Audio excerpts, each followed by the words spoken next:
ভাই তাকে যেহেতু আমি ভালোবাসি তার সাথে এরকম সম্পর্ক নারী সহকর্মীকে বাসায় ডেকে অনৈতিক কর্মকাণ্ডের সময় জনতার হাতে ধরা পড়েছেন দুই উপসহকারী কৃষি কর্মকর্তা। এই সময় কৌশলে উপসহকারী কৃষি কর্মকর্তা দীপঙ্কর বারোই পালিয়ে গেলেও বিয়ের দাবিতে তার বাড়িতে অবস্থান নেন নারী কর্মকর্তা। বৃহস্পতিবার ২৬ ডিসেম্বর ভোররাতে বরিশালের গৌরনদী উপজেলার দক্ষিণ বিজয়পুর এলাকায় ঘটে এই ঘটনা।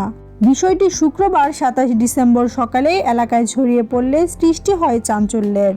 অভিযুক্ত ব্যক্তিরা হলেন উপজেলা কৃষি উপসহকারী কর্মকর্তা দীপঙ্কর বারোই ও কৃষি উপসহকারী কর্মকর্তা প্রিয়াঙ্কা ভক্ত। তারা দুজনেই গৌরনদী উপজেলা কৃষি অফিসে কর্মরত। যদিও সহকর্মীর সঙ্গে অনৈতিক কর্মকাণ্ডের সময় ধরা পড়ার অভিযোগ অস্বীকার করেছেন দীপঙ্কর বারোই। প্রত্যক্ষদর্শী স্থানীয়রা জানান, গত বৃহস্পতিবার ভোরে গৌরনদী পৌরসভার দক্ষিণ বিজয়পুর এলাকার সাগর গোমেজের বাড়ির দ্বিতীয় তলায় ভাড়া বাসায় পরিবার নিয়ে বসবাস করছেন দীপঙ্কর বারোই। বৃহস্পতিবার রাতে বাসার মধ্যে অনৈতিক কর্মকাণ্ডের সময় প্রিয়াঙ্কা ভক্ত ও দীপঙ্করকে আটক করে স্থানীয়রা। এক পর্যায়ে প্রিয়াঙ্কাকে নিজের বাসায় রেখে জনতার হাত থেকে কৌশলে পালিয়ে যান দীপঙ্কর। এই বিষয়ে প্রিয়াঙ্কা ভক্ত বলেন, একই পদে চাকরির সুবাদে ১ বছর আগে দীপঙ্করের সঙ্গে আমার প্রেমের সম্পর্ক গড়ে ওঠে। বিয়ের প্রতিশ্রুতি দিয়ে দীপঙ্কর বিভিন্ন সময় আমার সঙ্গে দৈহিক মেলামেশা করে। বৃহস্পতিবার দীপঙ্করের স্ত্রী তার বাবার বাড়িতে বেড়াতে যান।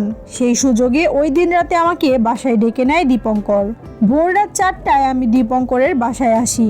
প্রতিবেশীরা বিষয়টি টের পেয়ে আমাদের দুজনকে আটক করে। পরে আমাকে বাসায় ফেলে দীপঙ্কর কৌশলে পালিয়ে যায়। বাড়ির মালিক সাগর গোমেজ বলেন, অনৈতিক কর্মকাণ্ডের সময় ভাড়াটিয়া দীপঙ্করকে এক নারী সহ আটক করে স্থানীয়রা। এ সময় রহস্যজনকভাবে দীপঙ্কর পালিয়ে যায়। তখন ওই নারী বিয়ের দাবিতে বাসার ভেতরে অবস্থান নেন। তবে বিকেলে তিনিও বাসা থেকে চলে যান। তবে অভিযোগ অস্বীকার করে উপসহকারী কৃষি কর্মকর্তা দীপঙ্কর বারোই দাবি করেন, অভিযোগের কোনো সত্যতা নেই, আমাকে ফাঁসানো হয়েছে। ভিডিওটি ভালো লাগলে লাইক, কমেন্ট এবং সাবস্ক্রাইব করে পাশেই থাকুন।